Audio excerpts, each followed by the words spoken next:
Baik, sebelumnya Om Swastiastu. Perkenalkan nama saya Luputi Tiasa Utami Devi. Di sini saya akan menjelaskan materi kita pada hari ini yaitu bab 2 tentang penggabungan usaha. Sebelum itu, di sini saya akan ada beberapa sub penggabungan usaha yang akan materi kita bahas. Yang pertama ada pengertian penggabungan usaha, yang kedua ada bentuk-bentuk hukum penggabungan usaha, yang ketiga ada konsep akuntansi untuk penggabungan usaha, yang keempat ada akuntansi untuk penggabungan usaha menurut metode pembelian, yang kelima ada pengakuan dan pengukuran aktiva tidak berwujud selain goodwill, yang keenam ada pembayaran kontingent dalam penggabungan usaha dengan metode pembelian, yang ketujuh ada kontravensi goodwill, yang kedelapan ada akuntansi internasional untuk goodwill, yang kesembilan ada akuntansi untuk goodwill dan aktiva tidak berwujud lainnya, yang kesepuluh ada pengakuan dan pengukuran kerugian penurunan nilai, yang kesebelas ada amortisasi vs non amortisasi, yang terakhir yaitu persyaratan pengungkapan. Nah, penggabungan usaha sendiri artinya penggabungan usaha atau business combination merupakan salah satu bentuk perluasan usaha yang dilakukan secara eksternal. Tujuan penggabungan usaha adalah untuk menyatukan entitas-entitas bisnis yang sebelumnya terpisah untuk meningkatkan profitabilitas. Adapun beberapa motivasi secara ekonomi mengapa perluasan usaha dilakukan secara eksternal lebih banyak peminatnya daripada perluasan usaha secara internal, yaitu ada keunggulan biaya, memperkecil keterlambatan operasional, menghindari pengambil alihan, yang keempat ada ekuisasi aktiva tak berwujud, yang kelima ada memperoleh keuntungan pajak. Bentuk-bentuk hukum penggabungan usaha yaitu yang pertama ada merger, dengan skemanya perusahaan A menuju ke perusahaan A menggabung ke perusahaan B. Yang kedua ada konsolidasi, yang ketiga ada akuisisi. Konsep akuntansi untuk penggabungan usaha, yang pertama ada metode metode penyatuan kepemilikan. Adapun karakteristiknya yaitu menggunakan nilai buku historis pada saat penggabungan, tidak ada perubahan kepemilikan, tidak ada goodwill, tidak adanya beban amortisasi, dan yang terakhir labanya besar. Yang kedua ada metode pembelian, karakteristiknya yaitu mempergunakan nilai wajar pada saat penggabungan, timbul perubahan kepemilikan, timbul goodwill, timbul beban amortisasi, labanya kecil. Akuntansi untuk penggabungan usaha menurut metode pembelian. Yang pertama ada menentukan nilai wajar semua aktiva berwujud dan tidak berwujud yang dapat diidentifikasi, yang diperoleh dan kewajiban yang ditanggung. Yang kedua, nilai wajar untuk semua aktiva dan kewajiban yang dapat diidentifikasi ditentukan tanpa memperhatikan apakah aktiva dan kewajiban tersebut dicatat pada pembukuan perusahaan yang diakuisisi. Yang ketiga, ada memasukkan biaya langsung penggabungan sebagai tambahan nilai investasi. Yang keempat, ada biaya non langsung tidak menambah nilai investasi tetapi hanya sebagai pengurangan modal di setor. Yang keenam ada menambah biaya investasi dengan nilai wajar aktiva bersih dapat diidentifikasi. Yang keenam hasil perbandingan nilai investasi dengan nilai wajar aktiva bersih yang dapat diidentifikasi dialokasikan sebagai goodwill.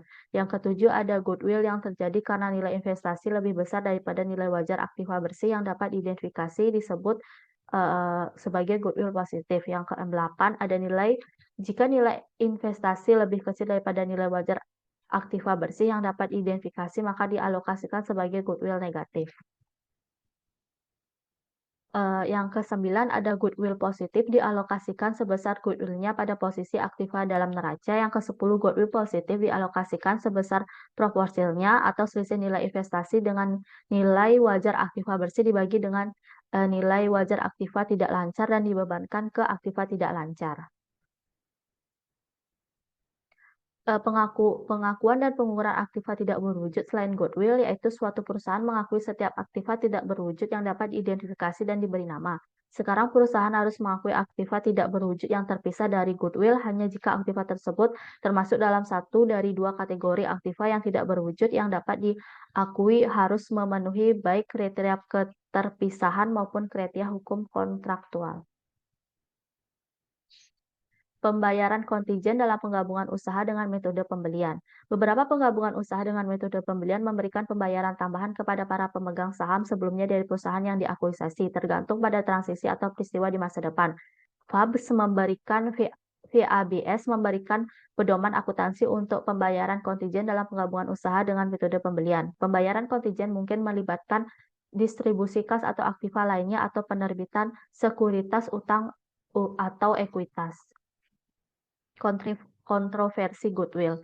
GAAP atau Generally Accepted Accounting Principles mendefinisikan goodwill sebagai kelebihan dari biaya investasi terhadap nilai wajar bersih aset yang diterima. Secara teoritis, goodwill adalah ukuran dari nilai sekarang terhadap kelebihan laba masa depan yang diproyeksi dari perusahaan yang bergabung terhadap laba normal dari perusahaan serupa. Pengestimasian ini membutuhkan banyak hal spekulasi yang dapat dipertimbangkan. Oleh karena itu, jumlah yang dikapitalisasi sebagai goodwill adalah bagian dari pembelian harga yang tersisa setelah semua aktiva berwujud dan tidak berwujud yang dapat diidentifikasi lainnya, serta kewajiban yang telah dinilai.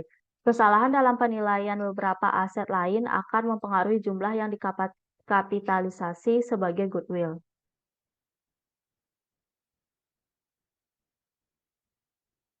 Akuntansi internasional untuk goodwill. Beberapa perusahaan di Amerika Serikat telah lama mengeluh bahwa aturan akuntansi untuk amortisasi goodwill kurang menguntungkan dalam bersaing dengan perusahaan asing dalam mencari rekan merger. Misalnya dalam beberapa negara mengizinkan penghapusan segera goodwill ke ekuitas pemegang saham. Meskipun neraca perusahaan yang bergabung mungkin menyajikan kekayaan bersih yang negatif, perusahaan dapat mulai melaporkan laba operasi segera setelah merger dilakukan. Standar yang baru juga harus mengurangi kelemahan kompetitif tersebut. Akuntansi untuk goodwill dan aktiva tidak berwujud lainnya.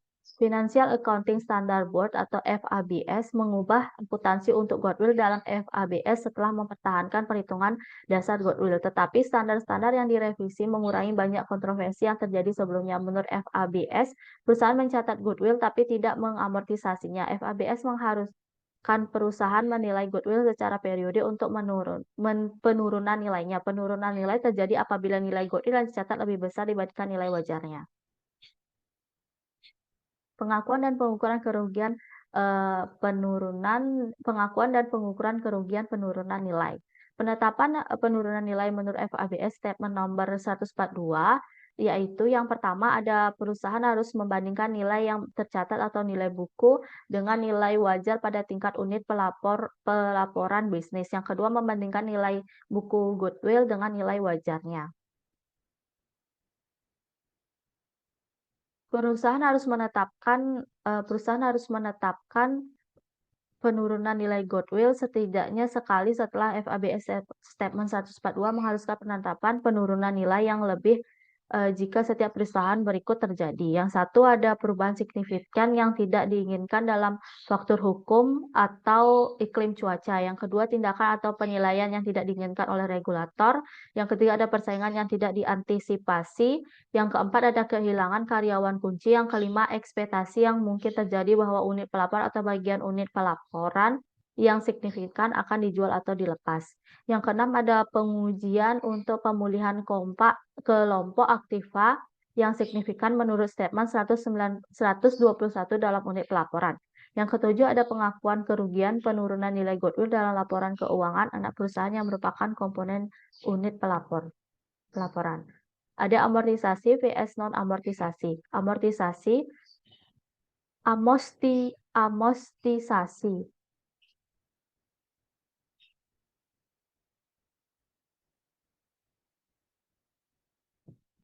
Perusahaan harus mengamortisasi aktiva tidak berwujud dengan umur manfaat terbatas selama umur manfaat tersebut. Perusahaan harus mengamortisasi aktiva tidak berwujud dengan umur manfaat tidak terbatas selama estimasi terbaik atas umur manfaat tersebut. Yang non-amortisasi, perusahaan tidak akan mengamortisasi aktiva tidak berwujud dengan umur manfaat yang dapat diestimasi. Perusahaan harus mereview secara periode aktiva tidak berwujud yang tidak diamortisasi untuk menghadapi kemungkinan terjadi kerugian penurunan nilai.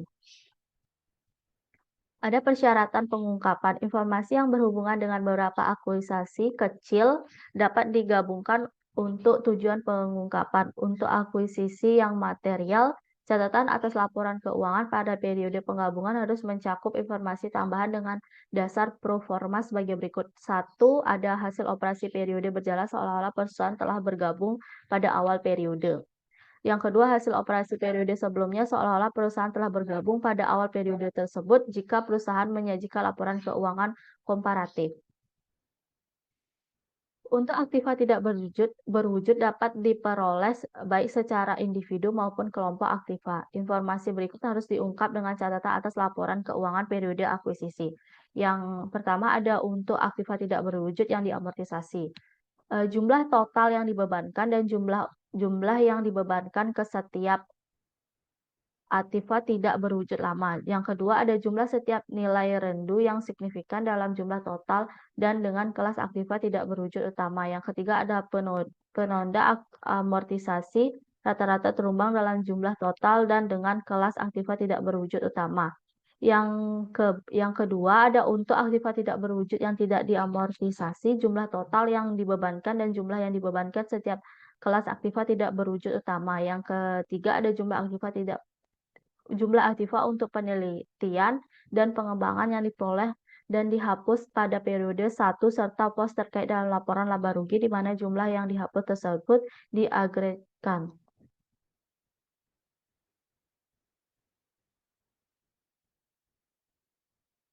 Untuk aktiva tidak berwujud yang diamortisasi. Yang pertama ada jumlah kotor yang tercatat dan akumulasi amortisasi dalam jumlah total dan dengan kelas aktiva tidak berwujud utama. Yang kedua, beban amortisasi agregat selama periode tersebut. Yang ketiga, ada estimasi beban amortisasi agregat untuk masing-masing dari 5 tahun fiskal yang beruntung. Yang ke-B, untuk aktiva tidak berwujud yang tidak diamortisasi, jumlah total yang tercatat dan jumlah yang tercatat untuk setiap kelas aktiva tidak berwujud utama. Perubahan jumlah goodwill yang tercatat selama periode berjalan mencakup yang pertama ada jumlah updated goodwill yang diperoleh, yang kedua ada jumlah kerugian penurunan agregat yang diakui, yang ketiga ada jumlah goodwill termasuk keuntungan atau kerugian pelepasan semua atau sebagian unit pelaporan.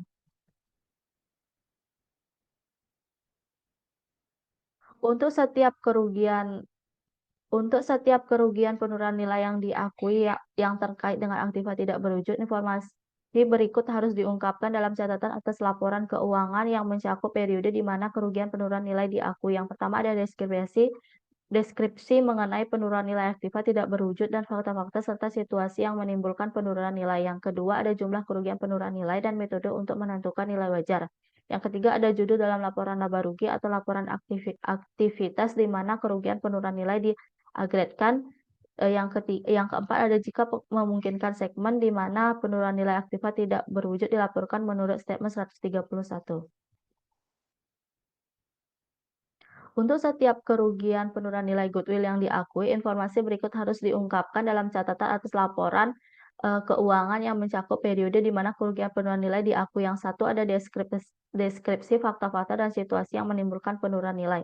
Jumlah kerugian penurunan nilai dan metode penentuan nilai wajar unit pelaporan yang berkaitan apakah berdasarkan kutipan pasar, harga perusahaan yang dapat dibandingkan, nilai sekarang atau teknik penilaian lainnya, atau kombinasi dan semuanya. Jika kerugian penurunan nilai yang diakui adalah estimasi yang belum final, maka fakta serta alasan untuk itu dan dalam periode selanjutnya sifat jumlah dari setiap penyelesaian yang signifikan dibuat untuk estimasi awal kerugian penurunan nilai. Adapun juga contoh kasus dari goodwill positif. Dapat dilihat pada layar, suatu perusahaan Ross Corporation memperoleh aktiva bersih Fine Company melalui penggabungan usaha dengan metode pembelian yang dilaksanakan pada tanggal 10 Oktober 2006. Aktiva dan kewajiban Fine pada tanggal tersebut pada nilai buku dan nilai wajarnya adalah sebagai berikut dalam ribuan. Dapat dilihat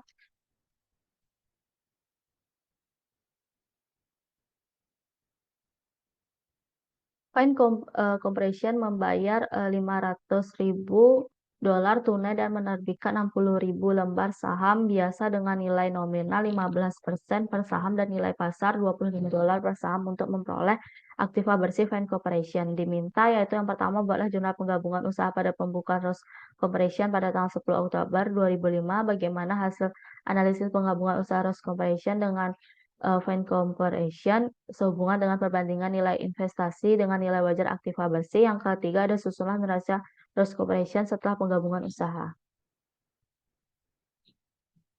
Yang pertama dapat dihitung investasi kasnya yang tadi ada 500, dapat 500 dari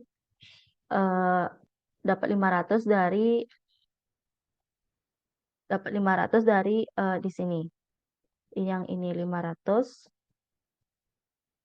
Untuk saham biasa atau nominalnya dapat 900 dari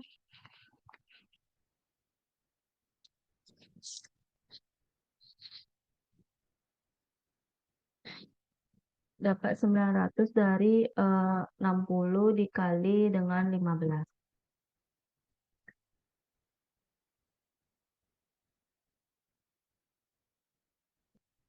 60 dikali 15 dan sama pas tambahan modal di setor sama. Jadi untuk mencatat penerbitan 60 lembar saham biasa nominal 15 dolar ditambah kas 500.000 dapat penggabungan usaha menurut metode pembelian dengan Fine Corporation. Yang kedua hasil analisis penggabungan usaha Rose Corporation dengan membandingkan nilai dapat dilihat nilai investasi dalam Fine Corporation yaitu 2.300.000, nilai wajar aktiva Fine bersih yaitu 1.600 dan hasil pembandingannya 700. Nah, jika hasil pembandingan sebesar 700 tersebut disimpulkan sebagai goodwill positif karena nilai investasinya lebih besar dari nilai wajar aktiva bersih, maka disebut sebagai goodwill positif. Goodwill positif dialokasikan ke dalam neraca pada pos aktiva tetap tidak berwujud sebesar nilai goodwill-nya.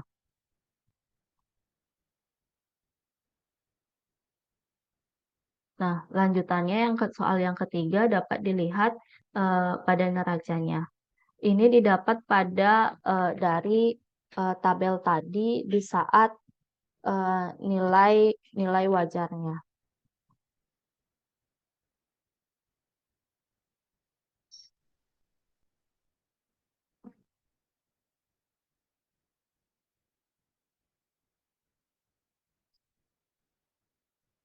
Yang sekarang ada contoh kasus pada goodwill negatif.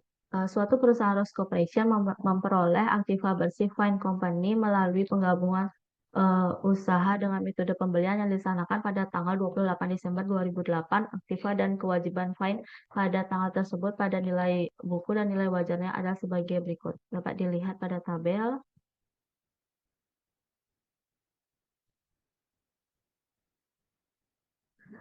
Jadi soalnya yaitu yang pertama, Rose Corporation menerbitkan 400 lembar saham biasa dengan nilai nominal 10 dolar per saham dan nilai pasar 20 dolar per saham dan juga memberikan wesel bayar berjangka 5 tahun dengan bunga 10% senilai 200.000 dolar untuk memperoleh aktiva bersih Fine Corporation. Diminta yang pertama buatlah jurnal penggabungan usaha pada pembukuan Rose Corporation pada tanggal 28 Desember 2008. Yang kedua ada bagaimana hasil analisis penggabungan usaha Rose Corporation dengan Fine Corporation sehubungan dengan perbandingan nilai investasi dengan nilai wajar aktiva bersih. Yang ketiga susunlah neraca Rose Corporation setelah penggabungan usaha. Nah, ada pembahasannya, ada yang pertama yaitu investasi dalam Fine Corporation dapat 1.000 karena ditambah 400, 400, dan 200. Saham biasa tadi ada 400 lembar, modal disetor tadi 40 dikali 10 dolar dan dapat di soal 200. Untuk mencatat penerbitan 40 lembar saham biasa ditambah wesel bayar dalam penggabungan usaha menurut metode pembelian. Yang kedua, ada analisisnya. Nah, jadi jika perbandingan sebesar 200, hasil pembandingannya itu mendapatkan 200.000, dapat disimpulkan sebagai goodwill negatif karena nilai investasi lebih kecil dari nilai wajar aktiva bersih, maka disebut sebagai goodwill negatif. Goodwill negatif dialokasikan sebesar proporsinya dan dibebankan ke dalam aktiva tidak lancar. Nah, dapat juga dilihat proporsi goodwill negatif yaitu nilai goodwill dibagi total nilai wajar aktiva tidak lancar dikali 100%. Dapatnya 42%. Yang ke selanjutnya, kebebanan ke aktiva tidak lancar eh, dapat dilihat dapat dari 100.000 ini di bagian nilai wajar di nilai wajarnya. Dapat 1.220 dolar, $100, peralatan $70, paten $10, hasilnya $200. Adapun juga alternatif lainnya, yang pertama ada tanah, nilai wajar aktiva sebesar $100, kurang 20% pengurang atas kelebihan nilai wajar terhadap biaya $20, jumlah yang dapat dibebankan ke aktiva $80. Jadi dapat dari 80 ini 100 $100 dikali 20% dapatnya 80. Sisanya yaitu 20. Totalnya yaitu sebesar, dapat dilihat pada tabel yang jurnal yang terakhir, yaitu susunlah neraca Ross Corporation setelah penggabungan usaha, dapat dilihat. Jadi balance ya, total aktiva sebesar 1.240 dan total pasifannya 1.240.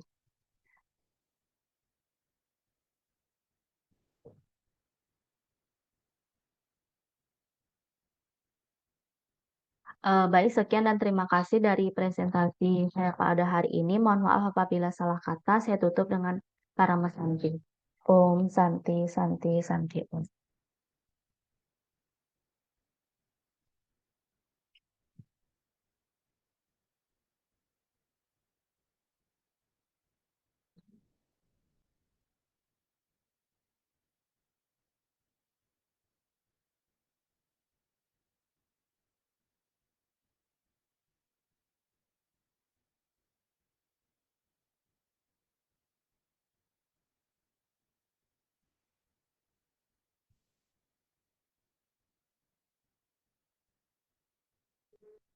Satya, gimana caranya stop record?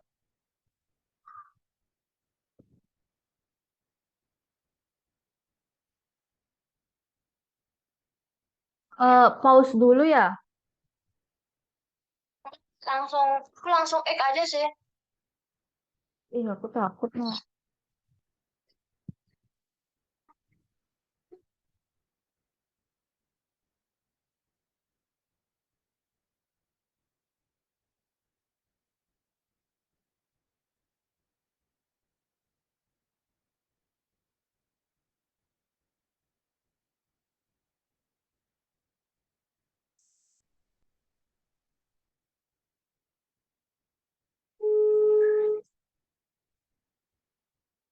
Maaf, Adita, matiin langsung X aja nih, N aja.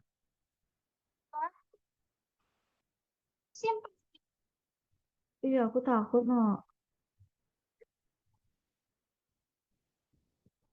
ya. Jangan berhenti nge-record, nanti takutnya hilang. Oh, Ek aja apa kayaknya. N aja ya? Iya, iya. N meeting for all ya.